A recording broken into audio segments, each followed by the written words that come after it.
Well, you know, when we first started in this direct marketing business, we were selling Nutrilite.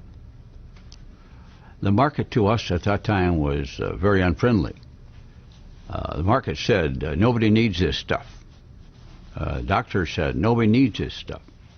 And those are objections we had to overcome, was to create the need for the product.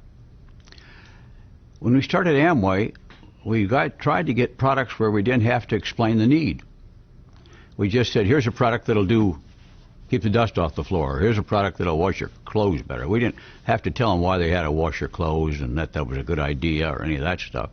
So all we had to do was sell a product. Our only problem in our business today is getting people to present the product. Now, people say yes or no for various reasons. Sometimes they can't afford it. Sometimes they don't want it. Sometimes they don't like you. Sometimes they're not ready for it. It's a timing issue oftentimes. There's a time when people are ready, for example, to listen to the plan, and there's a time when they couldn't care less. There's a time when people are open to your suggestion to try a new face cream or a new cosmetic product or to take Nutrilite. There's a time when you can talk to them. So, you know, people get down on themselves because they say, I didn't do a good job, if I only presented it different. That's got nothing to do with it. It just says that you and the customer don't mesh. And once you accept that, then you stop worrying about it. Because otherwise you always put yourself down. And then you get back and you have a meeting and say, well, if you would have done this, if you would have said that. I say, forget all that. You know, just go find somebody else to talk to. There's another 100 million people out there waiting to hear from you. So you got to focus on just finding the people who are in tune with what you're doing at the right time. You got to learn that everybody's not going to choose you or your product. But if you tell it to enough people, you will sell.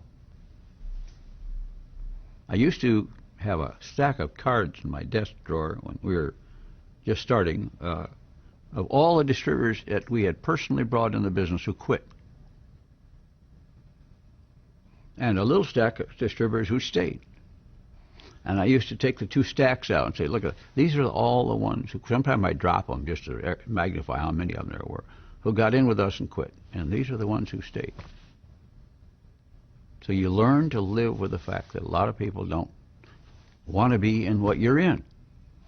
That doesn't mean your deal is bad or that you're bad. It just means that it's not their deal. And when you go out to present something and they reject it, then you feel like you failed. And you get a failure attitude that this business isn't any good, the products aren't any good, nobody wants them. Everybody says I can't sell, but every time you go out socially, you're making conversation, you're talking, you're selling each other ideas. You know, anybody can sell because you're doing it all the time.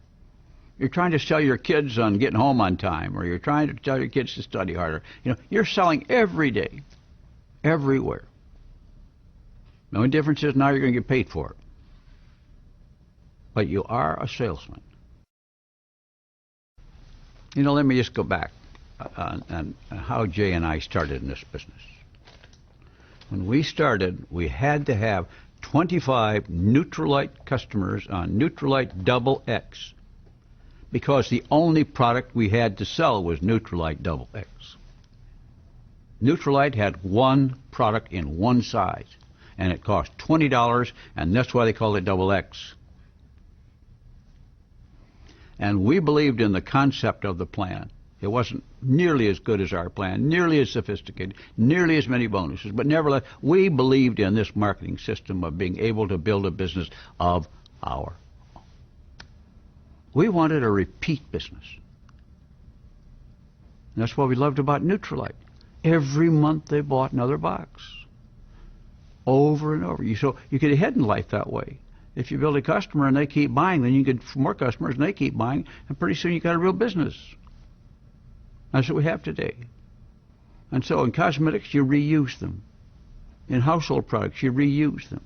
In Nutrilite, you keep using and replacing. Customers are a lot easier to get than to get an effective distributor. They're everywhere. Anybody can say, yeah, I'll try that. I'll buy that. That's okay. So if they don't like that, talk about another thing. Say, you know, I got 3 basic offerings. But I'd like to really talk to you about this one because I think this is the one that's more of interest to you.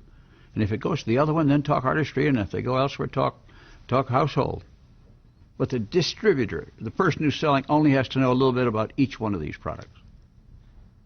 And the other stuff, well, they'll see it when they flip through your catalog.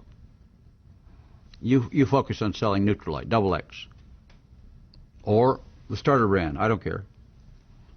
You talk to them in terms of trying the lipstick or trying some special cream that you like and you think it's great, and you talk to them about LOC and all the features of LOC and say, try it, you might like it.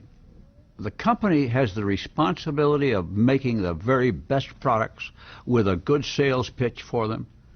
By that I mean a demo, something that will illustrate the superiority of the product, the special features of the product, so that the distributor gets something to work with when he talks to somebody about the product. So he's got to know 2 or 3 hot items on those product line.